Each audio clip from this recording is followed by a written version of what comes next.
Okay, we are live. Hi everyone, thank you for joining back. If this is your first time, welcome to our series. And if you did join us last 2 weeks ago, thank you for coming back. For those that are new, this is our bi-weekly mini-series. So we're doing it with Sakina Issa. She's a psychotherapist and a counselor based out of Florida. Specializes in marriage and family therapy, and then our overall umbrella topic is self-improvement, but through a therapeutic lens, and that's where Sakina comes in with her insight and advice. And today's episode is on how to grow without losing yourself. So before I introduce you a little bit more into that topic, I'm just going to do a quick recap on last week's episode. So we just talked about opening space and creating space for self-growth, and that sometimes means it includes a lot of self-reflection, a lot of sort of inner work with yourself, and just taking a minute to be in tune with yourself and taking that self-growth to a new level, whether it's because of past traumas that you want to filter out, or it's just you want to get to know why you want to be better. And Sakina went into dividing out, saying things like it might be a physical thing that you want to change, or if it's a mental thing, and separating the two and noticing where you want to make that change is also very important and part of the self-reflection. And then some tips on how you can implement that into your daily life include, again, self-reflection, whether it's meditation for you, journaling. Sometimes journaling can help us notice patterns of things that might be bothering us, or things that we know we want to improve on, that keep showing up in our day-to-day lives. And then also things like eating healthy, getting the right amount of rest, and being in a good state of mind physically and mentally to accept and create this space for change, because change is inevitably uncomfortable, and it does sort of take, I wouldn't say it takes a toll on you, but it is uncomfortable, and it's hard, and it's challenging. So to be in the right state of mind physically and mentally does help. So, and then also making SMART goals, right after that self-reflection, pinpointing what exactly you do want to change, and as that uncomfortable change, if it does sort of create a burnout, how you can deal with that. It's just taking a step back and realizing that you're doing this for you, and there's no rush. It's your ongoing self-improvement journey. So today we're going to just talk about how, now that we're open to change and receiving feedback and creating space to have this better, improved version of yourself, how to go about this without sort of losing yourself, whether it's your fun side or your core personality, and just learning the balance between the two. So I'll hand it over to Sakina, and I'll have you just sort of start by going into that, where we know that growth is something we want to achieve, and but perhaps sometimes we get too laser focused on it because we want it so bad, or we think that it's gonna catapult us into the next stage of our life. But in that, we might lose ourselves, or lose sort of our fun personality, because we become a little too serious with our change. So just to talk about the balance about that. I think it is all about balance, right? You have to recognize within yourself it's too much. And do you hear an echo? Sorry, it's echoing a little bit, but okay. Okay. Yeah, so I don't know why I'm hearing a little echo. I'll bear through it. But it is all about balance. You want to be happy and achieve your goals. So it's really important that when you make these goals, you want to think, is this for me or is this for somebody else? Losing yourself or not, or being laser focused is great, but everybody's focus. I'm sorry, I'm having so many technical difficulties. Everybody's lifestyle is different. So what works for me is not going to work for you, right? Like I have 2 kids, you don't have kids, right? So I have to be aware of that. I have to be aware that, okay, some of my time goes to the kids. And so therefore, when I'm thinking of, how laser focused I am, would it be to the point that I'm neglecting my kids? Right. And so that's how you find your balance. A great way to do this is looking at a wellness wheel. You can just Google wellness wheel and it'll give you different areas of life that make up this whole balanced kind of life. Actually, I think there's a health inventory on my website, sakinaissa.com, under resources. And so you can look at everything that makes up a balanced life and then go from there and say, okay, well, am I getting my physical, like exercise in? Am I eating well still? Am I spending time with others? Am I engaging in things that I love? Do I still laugh? And you have to just keep checking in on yourself. Those are really good tips, and I really like that it's a holistic point of view and mindset, because at the end of the day, everything is connected. And I love how you said that you don't forget, like, are you laughing, right? Because you are doing it for yourself, and the underlying end goal is for your own happiness and your contentment. So if you're not happy, then you have to perhaps take a minute and just see, maybe reflect on that a little bit. I think when people think like self growth, like I hope that you're all like, you want to grow because you're unhappy or you need to see change. And so we want to shift into that happy, more joyful part of our life. And that is why we want to bring change, right? Yeah, exactly. And I guess a question is also, as we are open to feedback, right? Because I think a part of the self growth is being open to noticing things you do wrong. And so in terms of that, that's what I mean with like feedback and sort of receiving information from others. So is there such a thing as perhaps over receiving or over analyzing, or being a bit too open to feedback, where you're just taking everything in and it might be too much? Yeah, of course. You need to, again, maintain that balance. And so when we allow others to, give us information about ourselves or the way they think that we should be or our lifestyle, we need to filter what comes in because not everything is good and valid, right? Nobody knows you the way you know yourself. And so it's nice to get that perspective. It's always great to see, oh, yeah, like I noticed you didn't handle this situation well.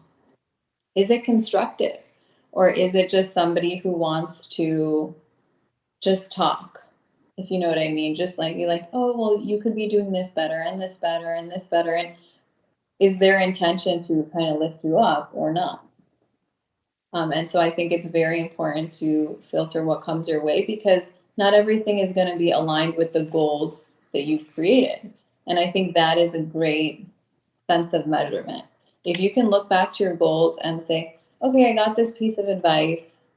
Does it match with my goals? And if the answer is yes, then continue. And if it's no, you can push it to the side. Maybe it'll be relevant later, or maybe it just needs to be thrown out.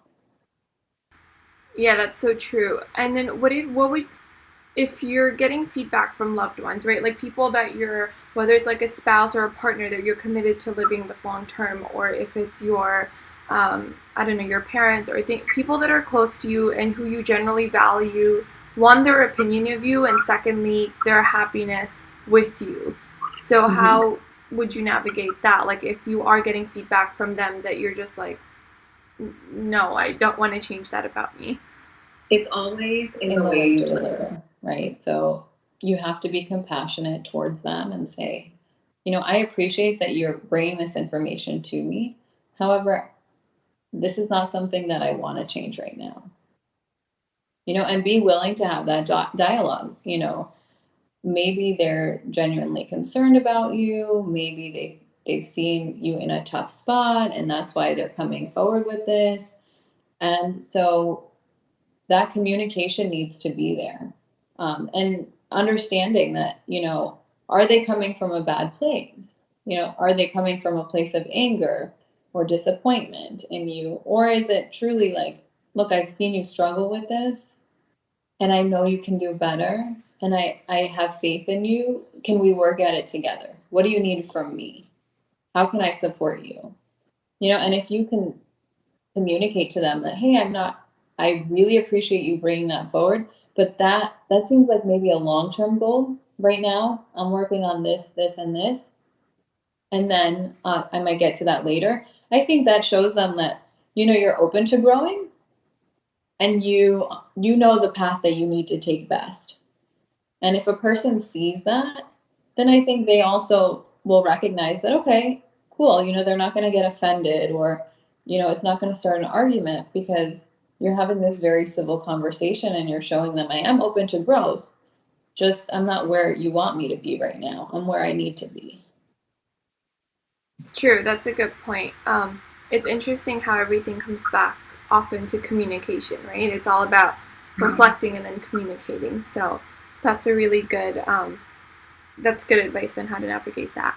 And then, would you say, so like I have this opinion where losing yourself, and this is from like just my own self-reflection and self-journey, that sometimes staying in comfort zones is comfortable, but when you in part of that journey to grow, when that growth is uncomfortable and you do sort of get out of your comfort zone, you grow on a different level where you are pushed to be independent and courageous, independent mentally, and you have to pinpoint what you like about yourself, what you don't like, where you want to go, things like that. So in a way, like, this whole conversation is about not losing yourself as you become a better, improved version of yourself, but then there's also the other side where in the journey, losing yourself also has its benefits. So I guess the question is, how do you find that balance where you're like, okay, I'm gonna let go, I'm not gonna be so uptight and stubborn, but is there such a thing as that if you do that and you improve yourself, that you would be, not true to yourself if you're better improved in a different way? Is there such a thing where you're not being true to yourself at the end of the, at the end of the goal or the line? So, like, you mean kind of like forgetting who you are? Yeah. So I think if your intention is always very clear, then you'll never kind of get into that space. So if we're changing to impress somebody, then we're going to lose ourselves. Yeah. Because it's for somebody else.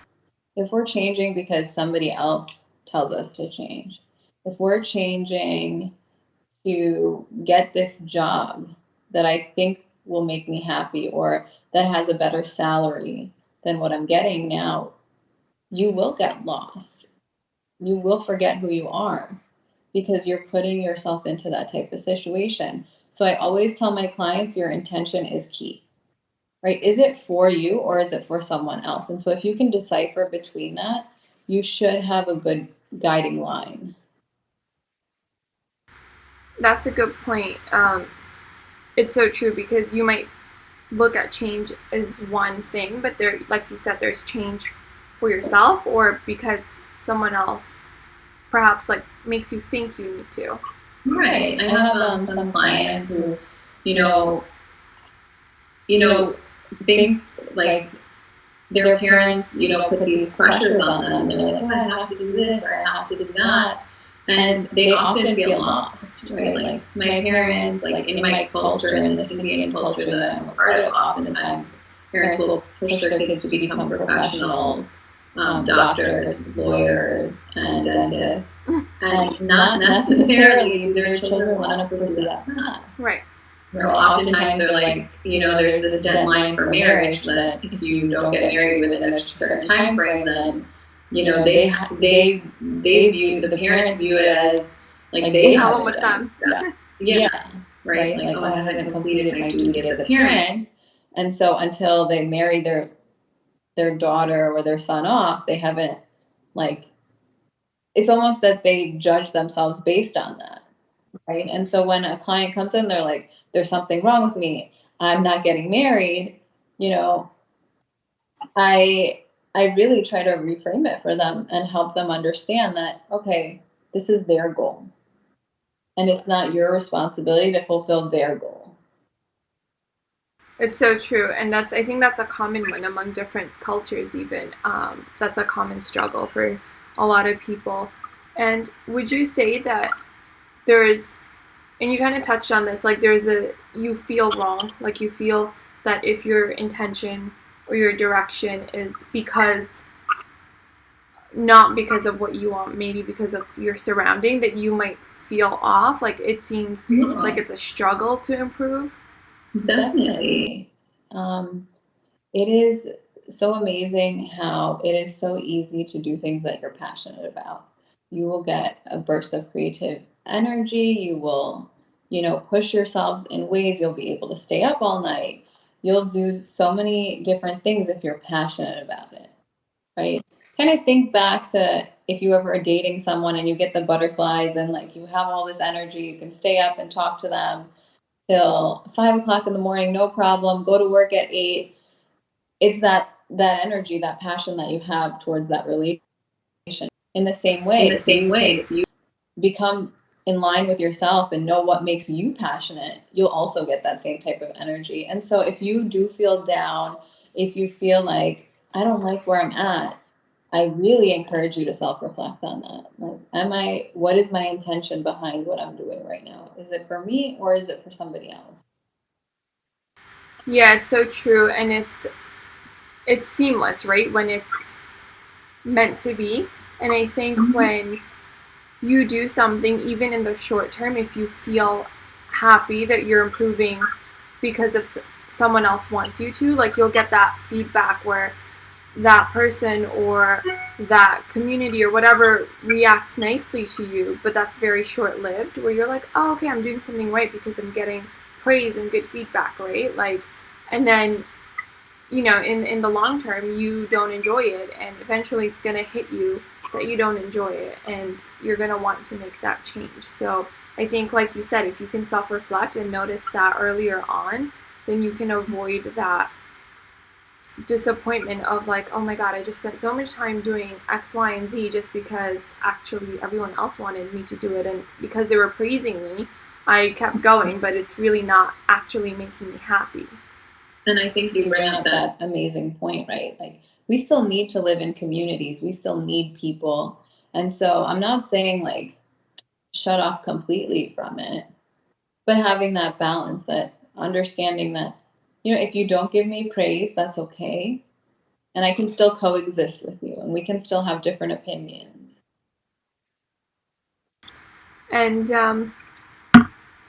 what other are there any other benefits to sort of losing yourself in terms of, it's almost like you don't know what you don't know. So is there something in like the discovery aspect of losing yourself in a different way? Of course, I think every time you do lose yourself, you get the opportunity to reflect and say, something's off. What is it? Right. And so you could have been on this path and you're like, yes, I got it. I'm doing so great. And all of a sudden, okay, why do I feel like this now? And that feeling is an indication that you're not being authentic with yourself. So you get to kind of dive in deeper to the process and shed another layer, to become your more authentic self. And so I think it's really just, um, it's something you're going to go through a lot. And it's going to be layers and layers and layers. And self growth is a path where there is no peak. You're climbing a mountain, you reach the top, and you're like, I did it. There's no such thing in self growth. You are constantly going to be changing and going in different directions. It's not a like upward path as much it is like expansive.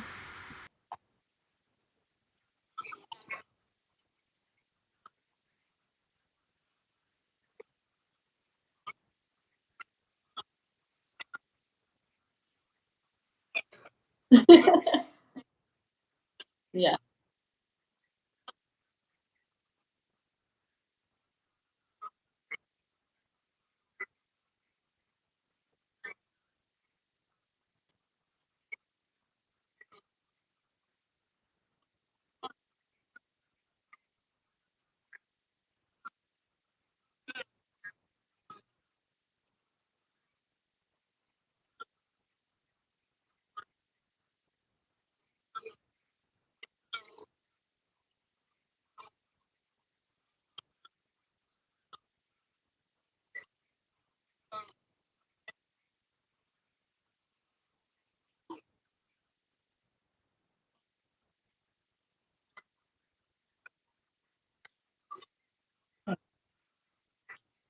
No. And I think that's such a great point, because if you don't start loving the process of the challenge, you won't achieve happiness in life. And it's hard to say that, but life is a process. If you look back at your life, the process is always longer than that goal. You enjoy that goal for a minute before you need to make a new goal. It's so true. And then to wrap it off, I would ask, when, as you said, like it's an ongoing journey, but if you, with your sort of specific SMART goals, as we talked about last time, if those goals are almost at that point where, you know, you're like, there's always room for improvement, but you're almost like, okay, you know, I've worked on this, I've improved on this, I've involved more of this good habit or this change into my life. Is there a point where you can self-reflect and be like, I don't recognize the old me? Like, is that bad? Is that good? You know, are you scared that you lost a fun side of you or a younger side of you, and you're like, oh, I'm too like adult now because I'm too serious and it's too self-improved? Or is it maybe like something that you needed to do? Maybe it is really a better version of yourself and you didn't, I don't know, enjoy it, or you've outgrown that phase. Like, so I think that as we grow, like I'm 31 years old, and I definitely experienced that, right? Oh, I used to be so fun. I could stay up till 3 o'clock in the morning. Now I'm a grandma. I'm going to bed at like 10 and I'm waking up at 6. It's crazy. And so I think we all feel that way. But if I take that minute to really reflect on my life, and it's like, would I want to be in that position I was when I was 22? No. I was insecure. I didn't know what I wanted. I wasn't my authentic self. I was living for other people. And I'm sure most of us are in that same boat, right? With this self-growth process, you hope to shed old parts of yourself that are not useful.